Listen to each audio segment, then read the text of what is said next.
Ever been stuck listening to someone tell a story so slowly that your brain finishes the entire thing before they're even done with the setup? They're still describing the weather and what day it was, and you've already predicted the ending, figured out the point, and thought of 3 better ways they could have said it.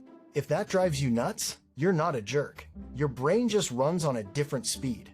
Fast talkers don't just speak fast, they think fast. Their minds jump in clusters, not neat straight lines. While someone else is still on idea number 1, you've already connected it to 5 other things, seen where it's going, and started preparing your response. Neuroscience calls this predictive coding. Your brain constantly runs simulations to forecast what's coming next, a mechanism proven in fMRI studies to fire faster in high-processing individuals. That creates a real problem. When the conversation slows down, your brain doesn't. It's still racing with nowhere to put all that momentum.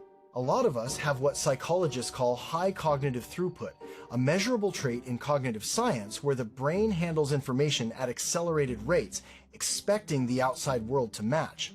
Research from neuropsychology shows this often correlates with stronger fluid intelligence and larger working memory capacity. But it comes with a downside. When reality doesn't keep up, friction, restlessness, low-key exhaustion. This is why slow conversations can feel genuinely draining for fast thinkers, not because you hate the person, but because your attention system is wired for speed and quick feedback. Cognitive load theory backs this up. Slow pacing forces your brain to hold multiple open loops longer than it's optimized for, spiking mental fatigue. If you have ADHD-style attention, you know this intimately. Fast, engaging talk locks you in because it matches your dopamine-driven, interest-based reward system studies and attention research show this pattern hijacks the brain's default mode network less in rapid exchanges. Slow pacing makes your brain start hunting for stimulation elsewhere, exactly like what happens in understimulated neurodivergent minds even without a full diagnosis. You're also running constant mental predictions? I know where this is going.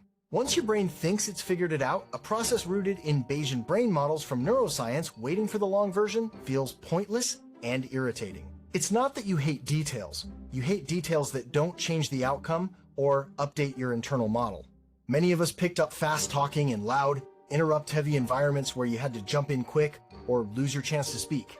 That habit sticks hard because the nervous system adapts via Hebbian learning neurons that fire together, wire together, turning speed into an automatic survival response. Society rewards it too. People call you sharp, witty, quick. So speed starts feeling like part of your identity and competence, reinforced by social psychology research on how verbal fluency gets mistaken for intelligence. Slow things down, and you unconsciously feel like you're losing your edge. Plus, fast thinkers usually have a ton of mental tabs, open ideas, worries, plans, thanks to higher baseline activity in the prefrontal cortex. Slow conversations force all those tabs to stay open longer, overloading executive function networks. You end up mentally drained, just like what happens in studies on sustained attention under mismatched pacing. So you sit there nodding, smiling, saying, uh-huh, while secretly dying inside, trying not to interrupt masking that internal pressure because evolutionary psychology wired us to avoid social rejection. There's an emotional side too. For some people, fast talking is nervous system regulation. The momentum keeps anxiety moving by flooding the brain with quick dopamine hits, preventing the default mode network from spiraling into rumination.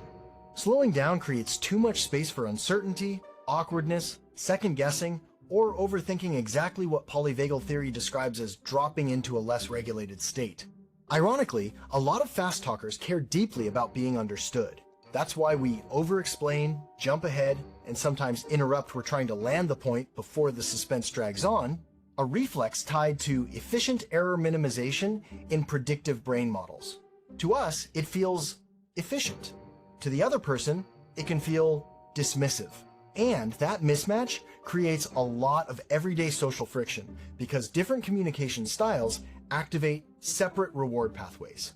Slow talkers are usually optimizing for something different: emotional connection, clarity, and making sure the conversation feels shared patterns linked to stronger activation in empathy-related brain regions like the anterior cingulate cortex. Neither style is better. They're just different operating systems shaped by genetics, early environment, and neuroplasticity.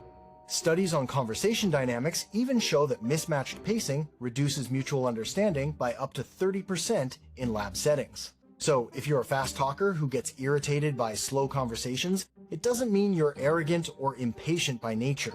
Your brain simply runs hotter and faster with a higher baseline need for cognitive stimulation.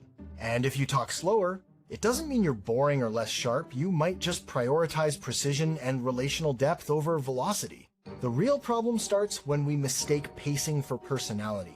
Sometimes the fast talker isn't trying to rush you. Their brain is just running hot, and they're racing to keep up before the thought vanishes into the next prediction cycle. Understanding this science doesn't fix every awkward chat, but it sure as hell makes them less frustrating.